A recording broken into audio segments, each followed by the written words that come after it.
Romulo Island po, sir, ma'am. Bali yan po kasi dyan po nag-shooting sa Laclao din, ito. Yung marina po dati.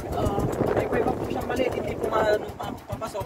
Yan po yung ginamit po nilang kuweba po ni Dugong na parang pintuan papasok, tsaka palabas lang po siya. Ibang lugar din naman po yung dun sa may loob ng kuweba po ni Dugong. Ibang lugar, ibang kuweba din po. Bali, Romulo Island po. Bali yan po yung top former president po dati ni Ferdinand Marcos na rin si Carlos P. Romulo.